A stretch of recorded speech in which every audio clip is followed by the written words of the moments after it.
بسم اللہ الرحمن الرحیم۔ الحمدللہ پاکستان میں ایک بار پھر مقدس مہمان ماہ رمضان کی آمد ہے۔ خوش نصیب ہیں وہ لوگ جن کو اللہ تعالیٰ نے ایک اور رمضان کا تحفہ عطا فرمایا ہے، اور وہ ہمارے عزیز و اقارب جو پچھلے ماہ رمضان میں ہمارے ساتھ تھے اور اب اپنے خالق حقیقی سے جا ملے۔ دعا ہے کہ اللہ پاک اپنے حبیب کے صدقے ان کی مغفرت فرما دے۔ شوگر کے مریضوں پر روزے کے اثرات جاننے کے لیے پاکستان اور بیرون پاکستان کے مختلف ڈاکٹر حضرات نے گزشتہ دنوں ایک تحقیقی تجربے کا اہتمام کیا۔ شوگر کے 70 مریضوں کا انتخاب کر کے پہلے ان کا شوگر لیول نوٹ کر لیا گیا۔ ان میں سے کچھ کو روزے رکھوائے گئے اور کچھ کو نہیں رکھوائے۔ جن مریضوں کو روزے رکھوائے گئے انہیں سحری سے آدھا گھنٹہ قبل اور افطار کے آدھے گھنٹے بعد انسولین کا انجیکشن دیا گیا، اور روزے کے اوقات کے علاوہ باقاعدہ ادویات استعمال کروائی گئی۔ پورا مہینہ یہ عمل چلتا رہا اور شوگر لیول چیک ہوتا رہا۔ نتیجتاً یہ معلوم ہوا کہ روزہ رکھنے والے مریضوں کی شوگر نارمل رہی، جبکہ روزہ نہ رکھنے والے مریضوں کا شوگر لیول ان کے مقابلے میں زیادہ اتار چڑھاؤ کا شکار رہا۔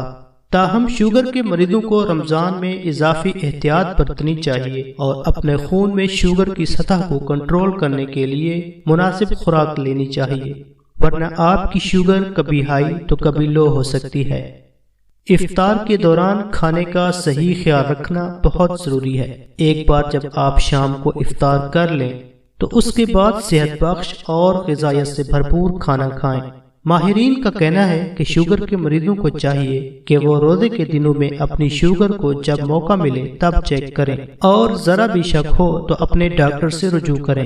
آئیے کچھ مشورے دیکھیں جن پر شوگر کے مریضوں کو رمضان میں عمل کرنا بہت ضروری ہے۔ سب سے پہلے شوگر کے مریضوں کو چاہیے کہ رمضان میں سحری بالکل نہ چھوڑیں۔ ڈاکٹرز کی ہدایت کے مطابق انسولین اور ادویات کی ڈوز کو ایڈجسٹ کریں۔ سحری میں ناریل کا پانی، لیمو پانی یا سادہ پانی پی کر خود کو ہائیڈریٹ رکھیں۔ افطار کے بعد یا سحری میں اتنا پانی پی لیں کہ دن کے 7-8 گلاس ہو جائیں۔ کوشش کریں سحری اور افطار میں پھل سمیت دہی اور دودھ کا استعمال کریں، اور کم گلائسیمک انڈیکس والے کاربوہائیڈریٹس کو ترجیح دیں، جیسا کہ براؤن رائس، ملٹی گرین آٹا اور سبزیاں وغیرہ۔ کھانے میں سفید چاول، آلو اور میدے کا استعمال نہ کریں۔ افطاری کے وقت افطار کی اشیاء اور کھانا ایک ہی وقت میں کھانے سے گریز کریں۔ بہتر ہے کہ پہلے افطار کریں، کچھ دیر بعد کھانا کھائیں اور اس کے بعد وقفے سے کچھ نہ کچھ کھاتے رہیں۔ زیادہ پسینہ آنے سے بچنے کے لیے ہلکے کپڑے پہنیں جو پانی کی کمی کا باعث بن سکتا ہے۔ سورج کی روشنی میں باہر جانے سے گریز کریں۔